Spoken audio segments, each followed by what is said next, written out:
Hello friends, good evening. আশা করি সবাই ভালো আছো। তো আজকে আমাদের রাত্রের ডিনারে বানানো হয়েছিল পনির, আর পনির দিয়ে একটু কষা করে দহি পনির বলতে পারো, বা চারমগজ বাটা ঠাটা দিয়ে কষিয়ে বানানো হয়েছে। দেখো, পনির আমুল পনির ইউজ করেছিলাম, কারণ আমার হাজব্যান্ড শুক্রবার দিনকে ব্লগ, এটা নিরামিষ হয় আমার, তো সেই কারণে করা হয়েছিল।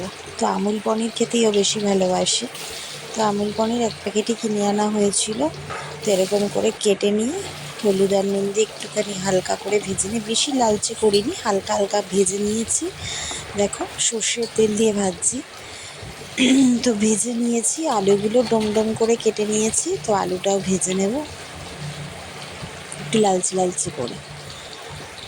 তো কে কে এইরকম পনির খেতে ভালোবাসো? এটা কিন্তু চিলি পনির নয়, এটা হচ্ছে দই পনিরই বলতে পারো। চারমগজ বাটা সাটা দিয়ে কষিয়ে করা হয়েছে। তো কে কোথায় শীতে বেড়াতে যাচ্ছে জানিও। আমরা এবার আর সেভাবে কোথাও যাচ্ছি না। তো তোমরা খুব তাড়াতাড়ি জানতে পারবে কেন কোথাও যাচ্ছি না বা কিছু।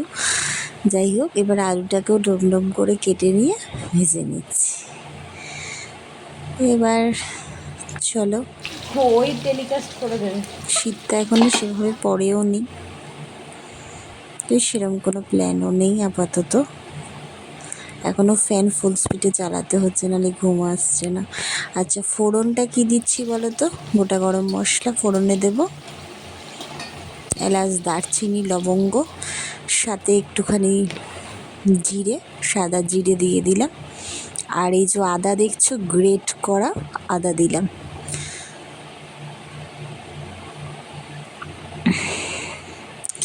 এক আঙুলের হাফ ইঞ্চি মতো আদা পুরো গ্রেট করে দিয়ে দিলাম, কারণ নিরামিষ বুঝতেই পারছো।